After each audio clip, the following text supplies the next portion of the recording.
parted here this morning. I'm feeling good. I can see that. Yeah, I mean, must take some time. You had some extra pomade or something like that. Listen, I use a contractor's laser to get the thing right, and then I just draw it in. Beautiful, beautiful. Well, listen, guys. So there you have it. This is really a sartorial thing we're working on today. We're not really doing tennis, even though this is goldballhunting.com. I'm Brent Abel. That's Jeff Jacklich. And we'll actually get into some tennis today rather than talking about Jeff's hairstyle, which, as you can see, is a high maintenance affair there. So, Jeffrey, what's going on up there? You got the vest, the downed vest going on up there in Napa Valley, early April. Must be a little chilly. Oh, it's a little chilly and rainy again. God. So I hate to piss and moan, but you know what? I am reaching that point. Yeah.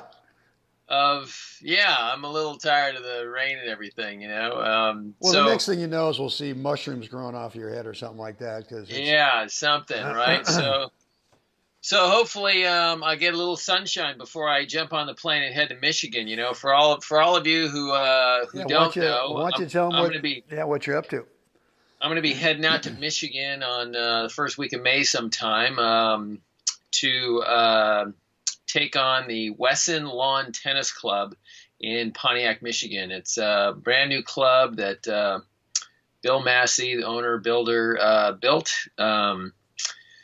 And it's 24 pristine ryegrass courts, absolutely stunning, 4 hard courts, beautiful, original Michigan brick building. It's a stunning piece of property, and it's the first grass court club that's been built in the U.S. in the last 100 years. Wow. And it is, if any of you out there has had the pleasure to play on it, the courts are phenomenal. So, and plus you guys host a national Cat 1 grass courts. A few of them actually. Okay. So I'm looking forward to that, and as well as it's just it's a seasonal gig. And I'm looking forward to it. It's going to be a change, but if you got to be in Michigan, those 5 months I'm going to be there are the months. Okay. So I'm familiar with the club, because I've played the event there 3 times, 4 times. I know some of the members, so I'm really looking forward to getting out there and a new adventure. Well, congratulations. That's cool. That'll be a lot of fun, and it'll be fun. I think when we start doing,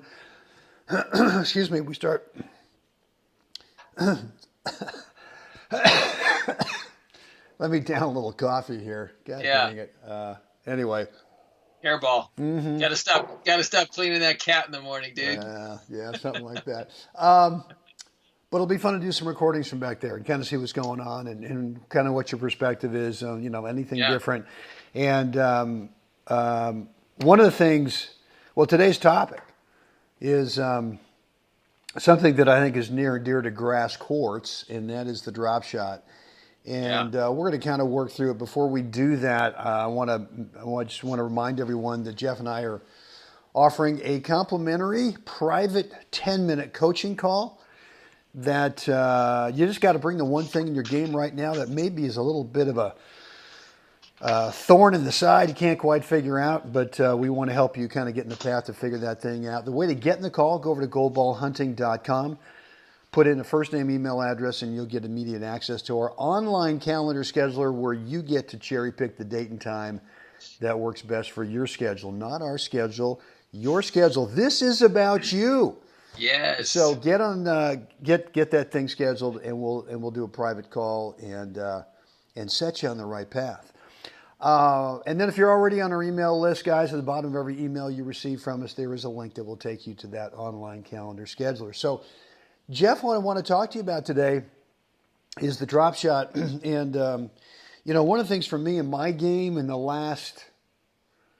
certainly in the last 5 years, the drop shot has become, everyone says, well, you got to develop a weapon, and people think of a weapon, the kicker, think of a weapon, the big topper forehand.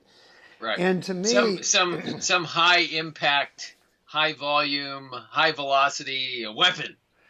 A weapon, right? It's a weapon of mass destruction that is not realistic in terms of developing it, where it actually becomes a weapon. It becomes a thing that actually sort of wins you more points than what you had before. So, but to me, the drop shot is, and I don't mean just from the baseline, but I also mean what could look like an approach shot. You could make it look like you're going hard up the line, you're approaching, and you actually end up disguise it, and you play a drop shot or a drop volley. I mean, there's so many opportunities when, it's both singles and doubles when you get a drop shot volley opportunity.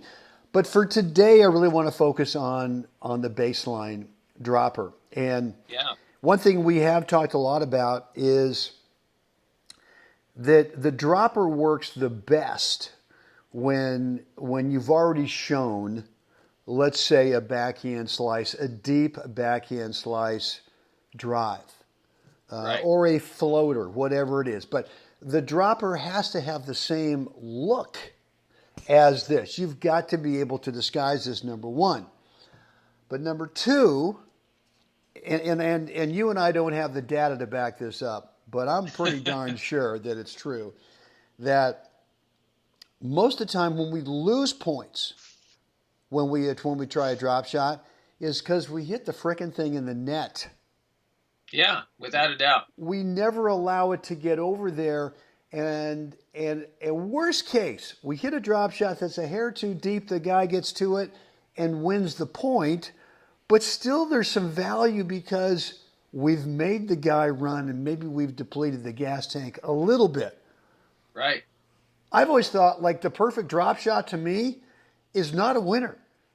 The perfect drop shot is he gets to it, you then lob over the backhand, he goes back there and gets it, he then plays a ball back, you play a volley to the open court, and he's throwing up by the time he gets to there. And even if he dings the winner, I've won. Right. So, right. In your own words, how do you help students kind of change their mindset in terms of the drop shot? It doesn't have to be an outright winner to get the job done. I think, again, kind of circling back to, I think it was I don't know how many episodes ago we talked about this a little bit, in the visual side for the league players and national players and that, we always see the highlight reels. So it's the perfect drop shot. It's the unbelievable drop shot. It's the Fed drop shot that hits and bounces and takes a hard left turn. Right. It's the absolute pinnacle of drop shot expertise and deployment. And the reality is that at that level, it has to be that good. That's the reality of that highlight reel. But guess what, folks? At our level, it doesn't have to be that good. And like you said, I happen to like the fact when the guy thinks he can get it, and he's going to be willing to expend 30 feet of hard running to get there. And maybe even if he does, he chunks a winner or sometimes flips it off, I'm okay with that. I'm okay with that because I made him run hard for 30 feet. Is he serving? So is the next serve going to come up a little bit lighter in pace because he's used his legs a little bit? I mean, these are all the kind of the intangibles of the effectiveness of what a drop shot can do for you, and the fallout, the ripples in the water that affect then your ability to take advantage of the next point. No, what's going on? That's right. I think another aspect of it that is that gets players into just a boatload of trouble is once you've hit one and you've hit a good one, maybe it is an outright winner. We are creatures of pride and ego, and I will guarantee you that we will go back and try to hit the next one better. And there's the net, right? That's what you're talking about, Brenny, is that's when all of a sudden I've set the point up perfectly like before. I try to hit it now. I'm going to do this even better, and I dump it in the net. And now the guy hasn't even taken one step out of the starting block. He's wasted no energy. He's nothing. And now he's actually looking at it going, okay, who cares? 50-50. He made one. He missed one. If I'm that guy, I'm really not worried about this yet. I'm not overly concerned whether he throws another dropper at me or not. How he set it up, I mean, so that's another thing too to take into consideration is that the impact you have mentally and emotionally on your opponent is also affected by how many have you made. Yeah. Well, yeah. No, I think another thing that is hard to measure, but I think is truth, is that when you do, whether you win or lose, let's say your first 3 droppers, once you get the thought in this guy's mind that it's a possibility, now what happens is the guy has to honor that. He's got to respect that. And what do they start doing? They start cheating a little bit, either on top of their baseline or maybe a little bit inside their baseline. And once you sense that they're looking for the dropper, don't go thinking, well, I'm going to play it even as you just described, even better. I need to play it better because the guy's cheating inside.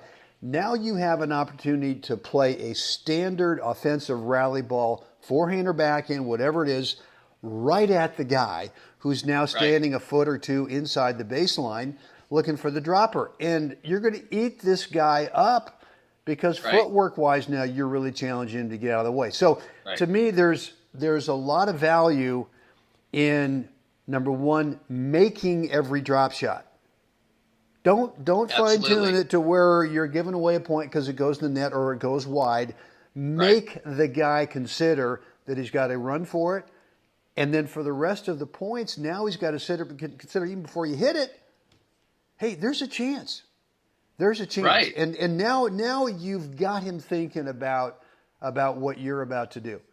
And that may be enough to kind of turn the tide for him mentally in terms of going, well, geez, I'm no longer in charge. This guy is controlling my fate.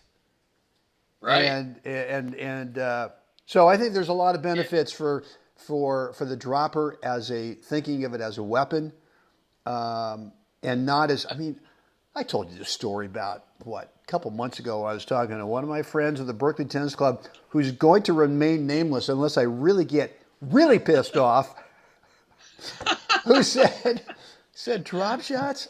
That's just wimpy tennis. And I'm going, I can't help you. I cannot help you. That's right. Sorry.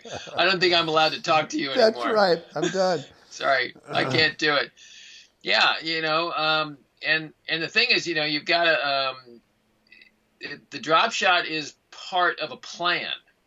It's an executed shot within a pattern. We don't just throw it in there as an afterthought. And that's when that shot for a lot of players I know gets thrown in as an afterthought. They don't see it actually. They don't see the point actually building to it. And the more you start kind of like move it into your pattern work, then you have some flexibility with it. Once you start to get confident with it, you've hit a forehand or something deep into the backhand corner, and maybe you weren't planning on using the drop shot, but the next shot just lends itself perfectly to it, and you're just there, and it's just a natural outcropping of the flow of the point. But too many times I see it as an afterthought, and it's executed timidly. The hands are stiff. The ball just rebounds off the racket. And it doesn't turn out good. It's either in the net or there's no arc to it, so it kind of just goes straight over and it bounces. It carries heavy into the court. Every possibility is there. So, if you're going to do this, if you're going to start really looking at the drop shot as a tool and as a weapon, not as a weapon of mass destruction. I like to call it, the drop shot and using the front end of the court and soft angles are really weapons of mass disruption. We're trying to disrupt rhythm and get them to use fuel in the tank and yank them around the court. And so there isn't, like I said, there isn't a lot of rhythm going on. We can disrupt that, So I think, if you're going to jump in and start using the drop shot, you got to start practicing it. No question. And figure out which side, forehand or backhand, do you naturally hit it fairly easily and confidently. And focus there. Don't worry about bringing both sides up at the same time. Just which side feels more natural, and start to get a feel for how do I deploy this in a pattern work of shot making, and then on the side that I feel most comfortable with naturally to start with. Yeah. Well, we had one of our webinar students yesterday, one of our private students yesterday in the webinar. It was interesting how we had to change his mindset from thinking that the only way he could win points was to not let the guy touch the ball, was to literally hit winners without the guy touching the ball, right. which resulted in not allowing his opponent to participate in our student winning points, right? And so one of the things we talked about is this Craig O'Shaughnessy stats about winning the 0 to 4 rally length in every point. Right. And if you think about it, if you're serving, and 0 to 4 means 0 means double fault, 1 means you served it, but the guy did. It was either an ace or it was not returned. Am I still with you? Sorry about that. Okay. Go ahead. And so basically 0 to 4 means that if you get to 4 hits, both the server and the returner have hit 2 shots. Right. And if you win that category, you're going to most likely win the match. Not a guarantee, but you're most likely going to win the match. And so our philosophy is that the first 2 shots, the serve +1 or the return to serve +1, there is no thinking. There is one thing you're going to do, and that is you're going to serve to the body, and you're going to take the next shot, unless it's a fat sitter, and you're going right back up the middle of the body. Right. If you do that, you've done your job in terms of the serve +1, getting into that 0 to 4 rally length category. Right. Then there may be a ball after that might be presented to you that could be a dropper, right? And that's the time. It could be. So anyway, I just God, I'm just full of instruction this morning. I can't stop myself. Sorry. One of the weapons that, or I should say, one of the ways that I'm deploying the drop shot, not all the time, but is when I get a break point and I get a second serve coming in. Right. And typically what happens on break point, second serve, the server's not as confident. So there's a little, okay, I just want to get it in, and then I want to scoot back because I want to be ready to defend. Right. And I'm thinking, okay, if I get a backhand, then I'm going to sure make it look like here comes another slice back in return deep. Right. I'm going to make it look like that. I'm going to sell it all day long. Right. And then I'm going to drop it. And again, most of the time it works.